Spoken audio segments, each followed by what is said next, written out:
রাজধানীর যাত্রাবাড়ির মোমেনবাগে শফিকুর ও ফরিদা দম্পতি খুনের ঘটনায় 5টি কারণ বিবেচনা নিয়ে তদন্তে নামলেও এখন ঘরের দিকেই মনোযোগ দিয়েছেন তদন্তকারীরা। খুন হওয়া দম্পতির ছেলে পুলিশের বিশেষ শাখায় কর্মরত উপপরিদর্শক আব্দুল্লাহ আল মামুন ওরফে ইমন। তার স্ত্রী ও শাশুড়িকে দফায় দফায় জিজ্ঞাসাবাদ করা হচ্ছে। বাদ যাচ্ছে না নিহত দম্পতির মেয়ে ইবু ও তার স্বামী আরিফুর রহমান সহ মেয়ের শ্বশুরবাড়ির লোকজনও। এছাড়া বাড়ির গৃহপরিচালিকা মাহিমা সহ খুব কাছের স্বজনদেরও পর্যায়ক্রমে জিজ্ঞাসাবাদ করা হয়েছে। পুলিশের নজরদারিতেও রয়েছেন তারা।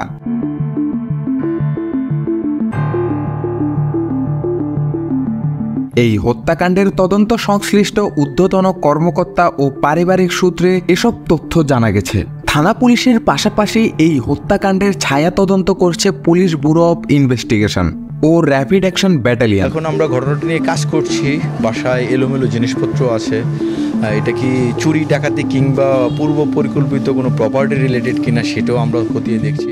কোরবানির ঈদের 3 দিন পর গত 20 জুন নিজ বাড়ি থেকে শফিকুর ফরিদা দম্পতির রক্তাক্ত মরদেহ উদ্ধার করা হয়। কুপিয়ে শফিকুর রহমানের ক্ষতবিক্ষত দেহে ফেলে রাখা হয় বাড়ির গ্যারেজে। তার স্ত্রী ফরিদা ইয়াসমিনের রক্তাক্ত মরদেহ পড়েছিল দোতলার শোবার ঘরের বিছানায়। এই চাঞ্চল্যকর হত্যাকাণ্ডটির 18 দিন পেরিয়ে গেলেও গ্রেপ্তার হয়নি কেউ।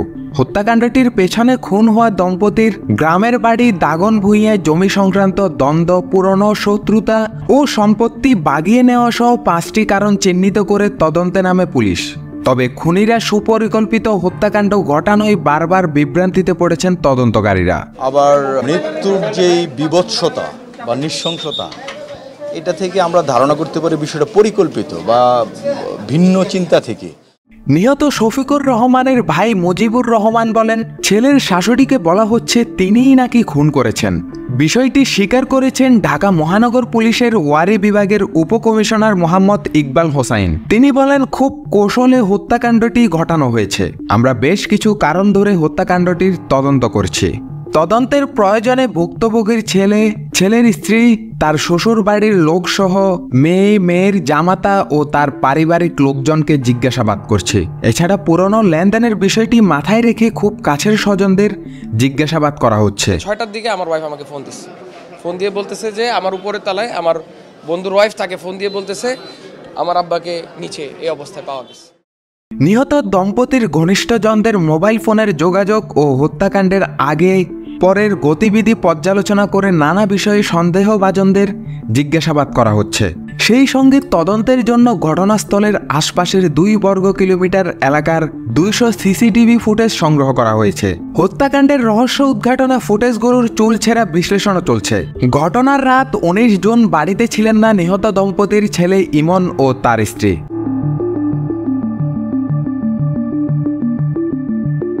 ঈদের ছুটি হওয়ায় 4 তলা এই বাড়ির অন্য ভাড়াটিয়ারাও বেশিরভাগই ছিলেন গ্রামের বাড়িতে। এক প্রকার ফাঁকা বাসাতেই খুনিরা এসে হত্যাকাণ্ড ঘটিয়ে নির্বিঘ্নে চলে যায়। বাড়ি জুড়ে ছিল খুনিদের হাত ও পায়ে লাগা রক্তের ছাপ। পরদিন সকালে খবর পেয়ে তার ছেলে ইমন ও তার স্ত্রী সহ অন্য স্বজনরা আসেন। 20 জুন ইমন বাদী হয়ে যাত্রাবাড়ি থানায় একটি হত্যা মামলা করেন।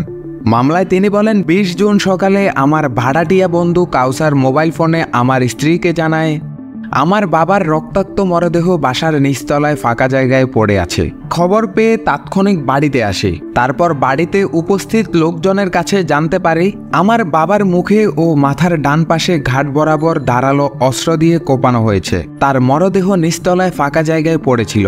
তারপর বাড়ির দোতলার কোণার ঘরের বিছানায় মায়ের মরদেহ পড়েছিল। তারও মুখে ধারালো অস্ত্রের আঘাত ছিল। জাতীয় জরুরি সেবার নাম্বারে খবর পেয়ে যাত্রাবাড়ি থানা পুলিশ এসে তাদের মরদেহ ময়নাতদন্তের জন্য নিয়ে যায়। পুলিশের জিজ্ঞাসাবাদ সম্পর্কে জানতে চাওয়া হয় নিহত দম্পতির ছেলে আব্দুল্লাহ আল মামুন ওরফে ইমনের কাছে।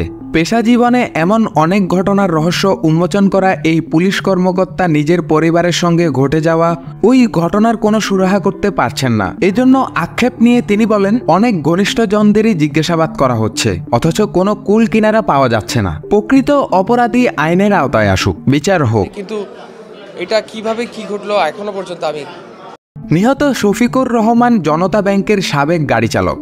তার সঙ্গে দীর্ঘদিন ধরে ফেনীর দাগনভূঞার গ্রামের বাড়িতে জমি সংক্রান্ত বিরোধ চলছে চাচাতো ভাইয়ের ছেলেদের। ওই বিরোধের জেরে 4টি মামলা করেছে চাচাতো ভাইয়ের স্ত্রী নূরজাহান। মামলাগুলোর মধ্যে 2টি খারিজ হয়ে গেছে আর 2টি চলমান। ফলে পারিবারিক ঘনিষ্ঠজনদের সন্দেহ না করে এই জমি নিয়ে যাদের সঙ্গে বিরোধ চলছে তাদের প্রাধান্য দেওয়ার দাবি জানিয়েছেন নিহতদের স্বজনরা। নিহতের ভাই মুজিবুর রহমান বলেন, পুলিশ বলছে সম্পত্তি বাগাতে তার ছেলের বউ আর শাশুড়ি হত্যাকাণ্ড ঘটিয়েছে, কিন্তু তাদের তো সম্পদের অভাব নেই, তারা কেন এটা করবে? আমার মনে হয় জমি নিয়ে যাদের সঙ্গে বিরোধ তাদের দিকে নজর দেওয়া উচিত।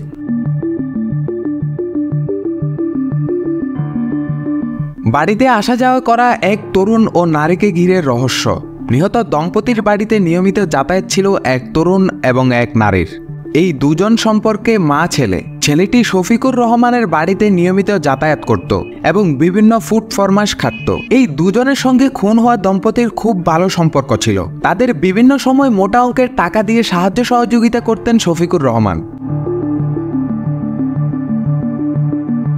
চুরি করতে হবে এরকম হত্যা নয়। ইভেন যিনি ভদ্রলোক ছিলেন উনি তো নিচে ছিলেন, আই থিঙ্ক ওনাকে নিচে হত্যা করা হয়েছে। মামলার তদন্ত কর্মকর্তা যাত্রাবাড়ি থানার উপপরিদর্শক মৃগাঙ্ক শেখর তালুকদার বলেন, এটি খুবই সংবেদনশীল হত্যাকাণ্ড।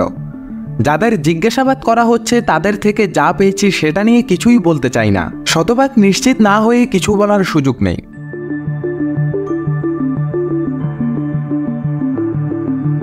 শাহরিয়ার তাওসিফ, দৈনিক সমাচার, ঢাকা।